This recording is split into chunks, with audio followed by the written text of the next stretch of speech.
I'd like to call the meeting to order. This is September 14th, 2022, Civil Service Committee meeting at 8:30. Mr. Neese. Here. Mr. Jasny. Here. Ms. Connor. Here. Thank you. Have you seen the minutes from the last meeting? Yes. Can I have a motion for approval? Any corrections? I make a motion to approve the minutes for Wednesday, August 17th, 2022. I'll second that. Mr. Neese. Yes. Mr. Jasny. Yes. Ms. Connor. Yes. Motion passes 3-0. Okay, at this time, I think we need to go into executive session. Can I have a motion to move us to executive session? I'll make that motion. Move to executive session. I second. 1 second. I do need to state the purpose, Mr. Chair. And the purpose would be pursuant to 121.22G3 of the Ohio Revised Code to discuss pending litigation with an attorney for the city of Twinsburg. So if you could accept the modification to your motion, that would be the proper procedure. Okay. moving forward. Did you get that? So- Did you get that, Cindy? Yes. So do you accept that I do. modification? Okay. I second. Okay. Mr. Neese. Yes. Mr. Jasny. Yes. Ms. Connor. Yes. Motion passes 3-0.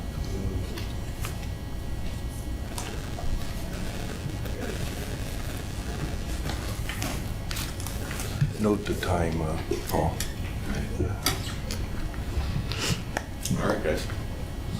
Follow me when you're ready. Thank you all for your patience. We'll move on to number 3, public participation. Is there any public part? Yes, sir. Good morning. Good morning. Morning. My name is Daniel Leffler. I'm the Chief Legal Counsel for the Ohio Patrolmen's Benevolent Association. I would like to take about 3 or 4 minutes of your time this morning, if that's okay. Please do. Okay.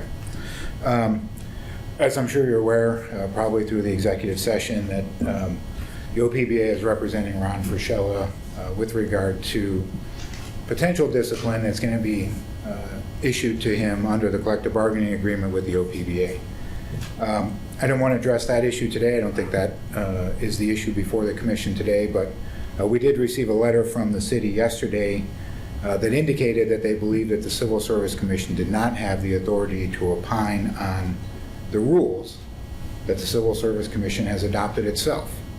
Obviously, we take exception to that opinion from the city, and I just kind of wanted to briefly talk about the history of civil service, and I don't mean to bore you, or if you're already familiar with it, I would just like to reiterate that the civil service system in the state of Ohio came about in 1912 to insulate the workforce, the employees, from sometimes corrupt political forces and sometimes uncorrupt political forces that you get a new administration, a new party that comes into place, and it was meant to prevent the pay-to-play, or basically the spoils of the winners coming in and replacing the workforce. And just as the United States has a constitution that governs the governance of the United States, the state has a state constitution. The citizens of Twinsburg have adopted what they call a charter. In Ohio, there's a home rule provision that says that cities can adopt a charter which details the role and the layout of the government within the city. The citizens of Twinsburg has adopted a charter. Within that charter itself, so I'm equating the charter to the U.S. Constitution, right? It says what powers the government has, how the mayor can operate, how the legislature can operate, and what the rules are for the government within the city. So the citizens of Twinsburg have adopted that charter. Within that charter provides for the authority of the Civil Service Commission. and the courts have said that when the commission adopts rules and regulations, the charter specifically says that the commission has the ability to adopt rules and regulations for the merit and fitness of the civil service within the city. And the courts have said when the Civil Service Commission adopts those rules and regulations, that it's the commission that has the authority to interpret those rules and to apply those rules towards the merit and fitness within the city. So the reason that we take exception to the city administration or the city officials or anybody outside of this commission telling you how you're supposed to think and what authority you have, in our opinion, is improper, and they would be not complying with the provisions of the city charter that authorizes this commission to take action under the Civil Service Commission, under the civil service rules that you've adopted. In our opinion, the Civil Service Commission is sort of insulated. It's its own body under the charter. It has its own rules and its own regulations, and you have the authority to adopt new rules and regulations and to interpret the rules and regulations that you've put in place. So for anybody to tell you otherwise, in our opinion, they would not be telling you the truth. My colleague, Adam, is going to talk about the specifics of the specific issue with Ron Frischella, but I just kind of wanted to give you that little bit of background. I was sort of disturbed about the letter that we got from the city that said that they were going to tell you what you can and can't do. In our opinion, they cannot do that. Okay, thank you. Thank you, Mr. Lefler.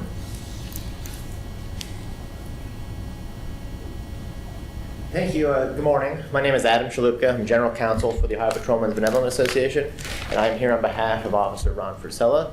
As you heard from my colleague Dan Leffler, we're here to do just that. We are here to get before you, to ask for you at either a special meeting or your next regular meeting to interpret one of your specific civil service rules. We are coming to you under what I believe is listed under Rule 3, Section E, appearance before this commission, which that specifically says whenever an individual or group has a matter which requires or might require the consideration or decision of the commission, such individual or group shall first contact the commission, which we did the Friday before Labor Day, asking to be put on the agenda to hear for us to appear before you. Then, after we contact the commission and make arrangements to be heard at the next regular or special meeting, the council will then hold a hearing or hear evidence, hear facts from us, so that they can best opine or interpret their rule. We feel that our letter was the first step of notifying you. We were then told by the Civil Service Secretary earlier this week that it would not be going on the agenda because only you have the power to set the agenda. And if that's the case, we respect that. So we're here today to ask you to put the following on the agenda so that we can be more fully heard. Whether you know or not, Mr. Frischella is currently running for the nonpartisan position of mayor of the city of Twinsburg. He is also a member of the classified civil service, as he is a police officer. Specifically, within your rules, you have under Section XIX, political activities, it appears that the Civil Service Commission in 2018, after amending their rules, simply adopted or copy and pasted, for lack of better terms, Ohio Revised Code 124.57. And that discusses what classified service employees can or cannot do in relation to political activities. At issue here is whether or not, under the rule or the statute, what does participate in politics mean? We would like to put forth to you that the courts, the Ohio Supreme Court, in a case v. Heitman v. Shaker Heights, as well as some federal courts and other courts throughout this land, as well as the Ohio Administrative Code, has simply defined politics as partisan politics. We would ask that you, with your powers as civil service, to schedule another hearing for us to fully elaborate on this position and what the law is, so that an opinion can be determined by this body as to whether or not A member of the classified civil service for the city of Twinsburg, in this case, Officer Ron Frisella, a current active police officer, can run in a nonpartisan political position. Here, it's the political position of the mayor of the city of Twinsburg. With that, we would just ask and look forward to appearing before you again to make these arguments more fully at either a special meeting or your next regular meeting. Thank you. Thank you. Any other public participation?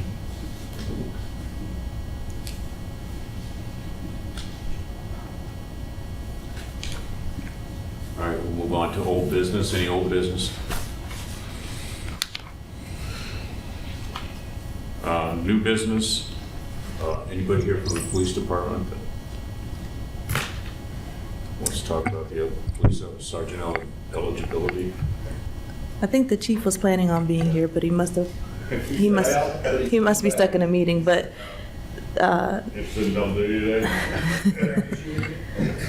I can request it for them. The police department wanted to request renewal of the police sergeant's eligibility list. They intend to potentially make some promotions in the near future, and the list is set to expire soon, so they wanted to ask for it to be renewed for 1 year. So when will the end date be? Current end date is October 29th of this year. So the 29th of 2023.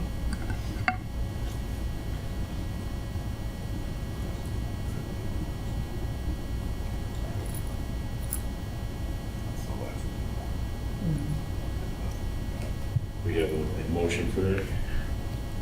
I have a question on the motion, or a question on the, did the chief state why he's requesting this additional extension? I think he's anticipating some potential retirements, and we will need to then fill those positions. Okay. So he wants to have the list active so that we can promote from there. Is there a reason why they just don't test again? I don't know why he doesn't want to just test again.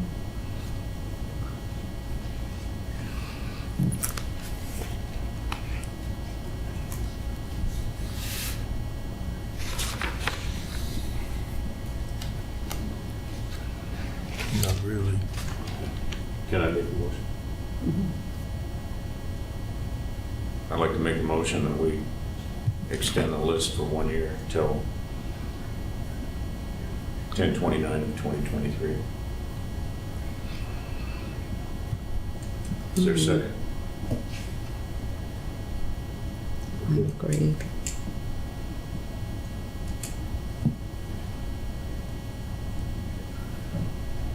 Did Daniel second? No.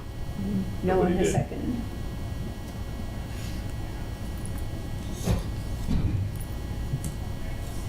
All right, the next item is entrance exam eligibility list for the fire department.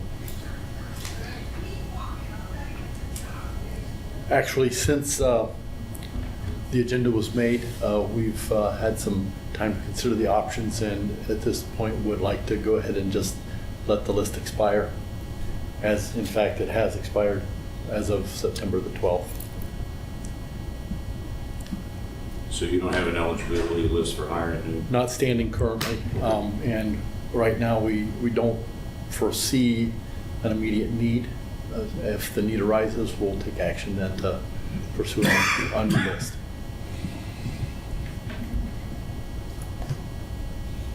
All right, thank you. Thank Do you. you want Stay up there. to, do you want to talk about the fire captain's exam? Yes, so we do want to pursue captain's promotional exam per contract. It needs to happen by February of '23. So we are, Ms. Perez, we're looking into options for that testing procedure and hope to have it established soon, but we need your approval to move forward. Do you have a motion for that? I'll make the motion that we approve to move forward for the captain's exam, fire captain's exam. I second. Mr. Neese? Yes. Mr. Jasny? Yes. Ms. Connor? Yes. Motion passes 3-0. Thank you. Thank you, Chief. Any miscellaneous business?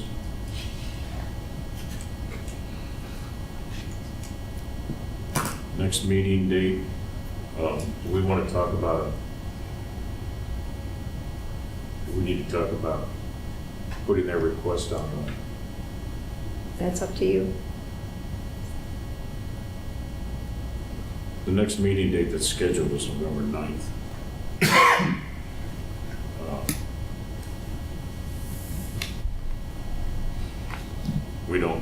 We don't meet every month.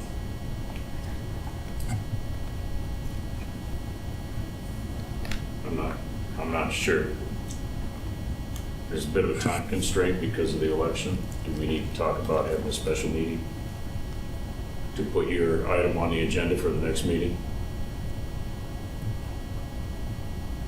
Yeah, I mean, I think that November 9th would be after the election. Yeah.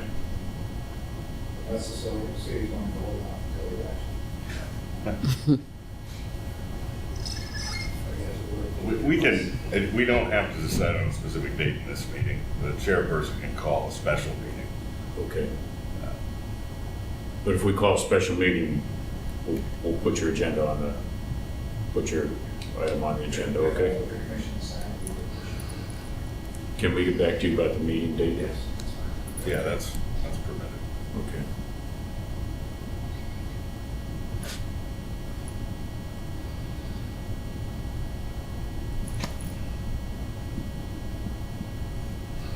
Any other business?